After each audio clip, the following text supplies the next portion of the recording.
तो दोस्तों बाइनेंस के सीईओ सीजी ने इस वक्त बाइनेंस से इस्तीफा दे दिया है और अमेरिकी रेगुलेटर्स ने उसे फोर्स किया ऐसा करने के लिए। और दोस्तों ये जो इवेंट है इसके सोशल मीडिया पर बहुत ज्यादा चर्चे हो रहे हैं और लोग ऐसा सोच रहे हैं कि इसकी वजह से बाइनेंस का स्टॉक नीचे जाने वाला है, बिल्कुल जैसे FTX के साथ हुआ था। और उसके कारण क्रिप्टो इकोसिस्टम में भी हमें गिरावट को आते हुए देखेंगे। दोस्तों मैंने खुद एक तहकीकात की है कि ऐसा ही एक इवेंट हुआ था 2020 में और उस तहकीकात के हिसाब से दोस्तों मुझे ऐसा लगता है कि ये इवेंट के बाद एक बहुत बड़ा चढ़ाव हम देखने वाले हैं क्रिप्टो इकोसिस्टम में और ये बहुत लोगों को बहुत ज्यादा सरप्राइज करने वाला है और दोस्तों बहुत ही इनक्रेडिबल होने वाला है। अगर आप इसमें दिलचस्पी रखते हैं तो इस वीडियो को अंत तक देखिएगा। चलिए शुरू करते हैं।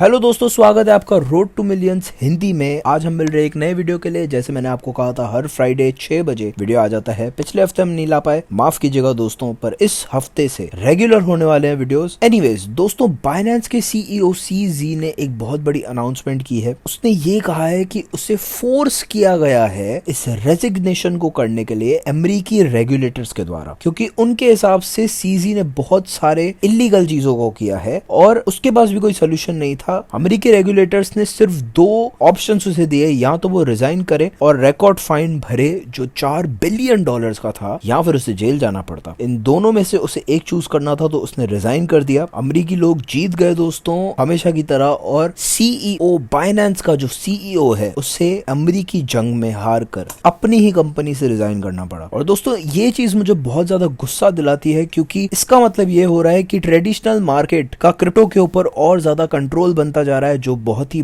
बुरी बात है। पर ये वीडियो उस टॉपिक के बारे में नहीं है, ये वीडियो इस घटना के बारे में है। तो चलिए इसके बारे में ज्यादा बात करते हैं। तो दोस्तों मेरे हिसाब से मुझे ऐसा लगता है कि इस इवेंट की वजह से बिटकॉइन के अंदर एक पैराबोलिक मूवमेंट आने वाली है। हम लोग बहुत ज्यादा ऊपर जाने वाले हैं, पर ये सिर्फ तब हो सकता है अगर इतिहास अपने आप को फिर एक बार दोहराए, जैसे उसने 2020 में किया था। तो चलिए चेकआउट करते हैं कि 2020 में हुआ क्या था। तो दोस्तों मैंने यहाँ पर अपने ट्विटर पर इस ट्वीट को किया है, जहाँ पर मैंने ये कहा है कि आर्थर हेज जो 2020 में बिटमैक्स के सीईओ थे, उनके साथ भी ऐसी चीज हुई थी। उन्हें फोर्स किया गया था रिजाइन करने के लिए अपनी कंपनी में से, और उसके बाद बिटमैक्स में हमने एक बहुत बड़ी गिरावट देखी थी दोस्तों। और मैं उन लोगों को बता दूं जो उस वक्त क्रिप्टो मार्केट में नहीं थे दोस्तों, बिटमैक्स एकमात्र ऐसा बड़ा प्लेटफॉर्म था जो आपको अलाउ करता था क्रिप्टो में और बिटकॉइन में और अलग अलग क्रिप्टो में डील करने के लिए। और उसमें फ्यूचर कॉन्ट्रैक्ट्स थे और बहुत बड़े बड़े लेवरेज के उसमें सिस्टम होते थे। 50 टाइम्स 100 टाइम्स आप उसमें लेवरेज कर सकते थे। बहुत ही बेहतरीन वो कंपनी थी,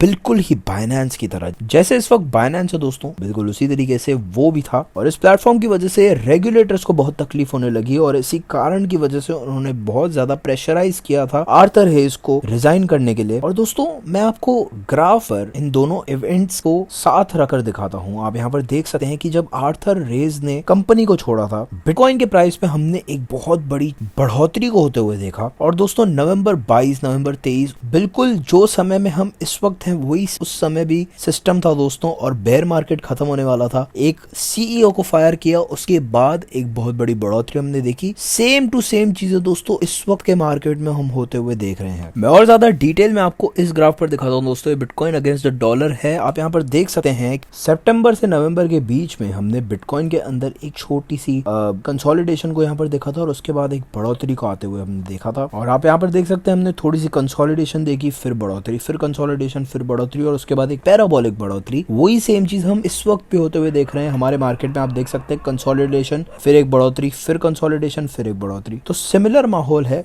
और दोस्तों यहाँ पर आप देख सकते हैं कि बढ़ोतरी के एकदम पहले यहाँ पर अक्टूबर के समय में ये वो समय है दोस्तों जब बिटमैक्स के सीईओ को फायर किया गया था। और दोस्तों उसके बाद जैसे ही उसे फायर किया गया, बिटकॉइन का प्राइस धड़ाम से ऊपर गया दोस्तों, एक धमाके की तरह वो ऊपर गया और वो एक्सप्लोड होकर आप जानते ही हैं कि कितनी ज्यादा उसमें बढ़ोतरी आई। तो दोस्तों अक्टूबर 2020 से लेके हम ऑल टाइम हाई तक अगर देखें तो लगभग 190 दिनों तक ये बढ़ोतरी चली और लगभग 500% हमने बिटकॉइन को बढ़ते हुए देखा। 500% दोस्तों बहुत बड़ा परसेंटेज होता है। और दोस्तों और भी सिमिलैरिटीज हैं इस वक्त के मार्केट में और उस वक्त के मार्केट में। मैं आपको दिखाता हूँ कि जब दोस्तों हमें बिटमैक्स की खबर मिली थी, हम हमारे पिछले ऑल टाइम हाई के लगभग 45% नीचे थे। हम यहाँ पर पर आप देख सकते हैं दोस्तों, जैसे ही हमें खबर आई उसके बाद हमने एक बहुत बड़ी बढ़ोतरी यहाँ पर देखी। उसके सिमिलैरिटी में आप यहाँ पर देख सकते हैं कि दोस्तों इस वक्त भी हम हमारे 70,000 के ऑल टाइम हाई के लगभग 50% नीचे हैं। तो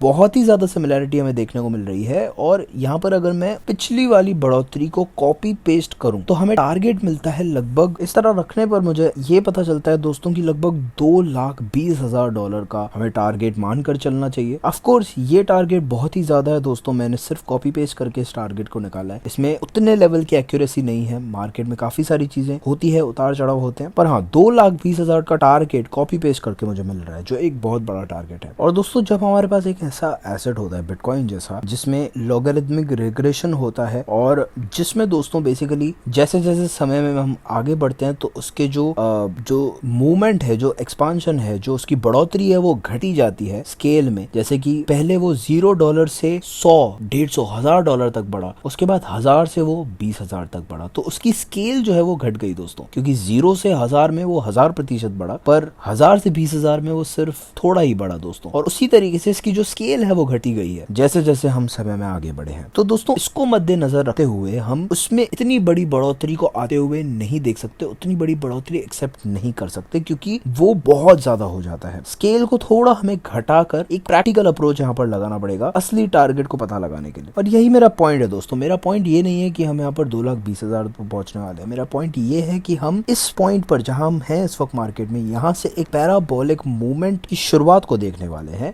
बस उसका जो स्केल होगा वो पहले से थोड़ा कम होगा। अब वो कम क्यों होगा मैं आपको समझाता हूँ। चलिए वापस आते हैं ग्राफ पर। तो दोस्तों अगर मुझे बिटकॉइन में एक बड़ा के टारगेट रखना होगा तो मैं रखूंगा $80,000 का टारगेट। और मुझे डाउट है दोस्तों कि ये इससे ज्यादा ऊपर जाएगा। अब मैं एक गेसर तो नहीं हूँ दोस्तों, और मुझे ये नहीं पता है कि क्या ये सच हो सकता है किसी भी केस में, मुझे इसके बारे में सचमुच में नहीं पता। पर दोस्तों मेरे हिसाब से चीजों में बहुत ज्यादा फर्क पड़ने वाला है। ऑफ कोर्स क्योंकि इस वक्त बिटकॉइन ETFs भी हैं और वो भी अप्रूव होने वाले हैं। उसका क्या इफेक्ट पड़ता है मार्केट के ऊपर वो भी देखने लायक होगा। और दोस्तों इसका एक चीज ये है कि वो क्रिप्टो मार्केट को नॉर्मलाइज बहुत ज्यादा कर देगा, और इसी वजह से दोस्तों जो इसकी वॉलेटिलिटी है वो स्टॉक मार्केट से ज्यादा होती है। अब स्टॉक मार्केट में क्या होता है दोस्तों, स्टॉक मार्केट में जो एसेट्स होते हैं वो हार्ड एसेट्स होते हैं, तो उसमें मूव आने में बहुत ज्यादा टाइम लगता है और बहुत मुश्किल से एक मूव आती है। तो दोस्तों बिटकॉइन ETFs की वजह से मेरे ख्याल से बिटकॉइन में भी वही होने वाला है। बिटकॉइन में भी दोस्तों जो वॉलेटिलिटी होगी बिटकॉइन की वो बहुत ज्यादा घट जाएगी, तो उसमें उतने बड़े जो मूव्स हैं वो नहीं हम देखेंगे वॉलेटाइल होंगे, वो स्टॉक मार्केट से तो काफी ज्यादा वॉलेटाइल होंगे, पर उतने वॉलेटाइल नहीं होंगे जितने अब तक वो वॉलेटाइल रहे हैं। तो पॉइंट मेरी ये है कि जैसे हमने पिछली बार 2020 में 500% की बढ़ोतरी देखी थी, इस वक्त हम 500% की बढ़ोतरी तो नहीं देखेंगे। और दोस्तों अगर आपको मेरे इस चैनल के वीडियोस पसंद हैं, अगर आपको वैल्यू मिलती है तो नीचे जाइए, इस वीडियो को लाइक कीजिए, सब्सक्राइब कीजिए channel road to millions Hindi को, और नोटिफिकेशन की बेल को दबाइए ताकि आप इससे वीडियोस कभी भी मिस नहीं करें। अब दोस्तों वापस आते हैं ग्राफ पर। अगर हम 500% की बढ़ोतरी देखते हैं तो बिटकॉइन आ जाएगा लगभग $1.5 लाख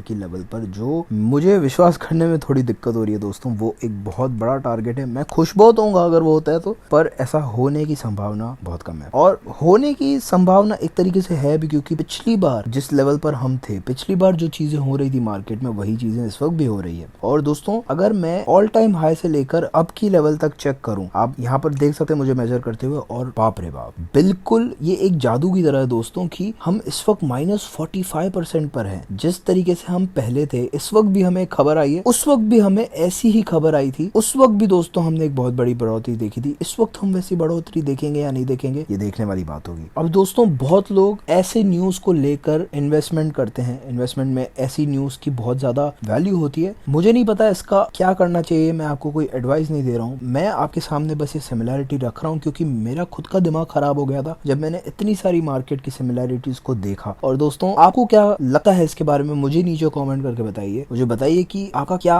विचार है इसके बारे में, आप क्या करने वाले हैं इस न्यूज का। क्या आपको लगता है इसके बाद एक पैराबोलिक बुल रन शुरू होने वाली है या नहीं। और दोस्तों हमें पिछली बार 184 दिन लगे थे इस पूरी बुल रन में टॉप पर पहुंचने के लिए। इस वक्त दोस्तों अगर मैं 184 दिन का एक मीटर स्टार्ट करूं तो वो खत्म होता है मई 2024 में। अगर ये मई 2024 तक इतनी बढ़ोतरी देखने वाला है, और दोस्तों अगर ये सही होता है तो ये परफेक्ट बैठेगा मेरे उस प्लान के साथ जो काफी टाइम से मैंने बना के रखा है। और मैंने 1 साल पहले इसका वीडियो बना के डाला था, मैं फिर वो रिपीट करूंगा अपनी नई ऑडियंस के लिए जो इस वक्त इस हिंदी चैनल को भी देख रही है। और दोस्तों मैं आपको ये बताना चाहता हूँ कि मैं बाकी यूट्यूबर वालों की तरह नहीं हूँ। यूट्यूबर्स यूजुअली ये कहते हैं कि ये जो बिटकॉइन की नई बुल रन है ये शुरू होने वाली है बिटकॉइन हैल्विंग के टाइम पे, जो बिटकॉइन की हाफिंग होती है हर 4 सालों में, उसके बाद वो शुरू होगी और 2024 में शुरू होके ये बुल रन जाएगा 2025 तक। ये एक मेन स्ट्रीम ओपिनियन है दोस्तों। मैंने यहाँ पर कुछ और तरीके आजमाए, कुछ और अपनी तहकीकात की, और मेरे हिसाब से दोस्तों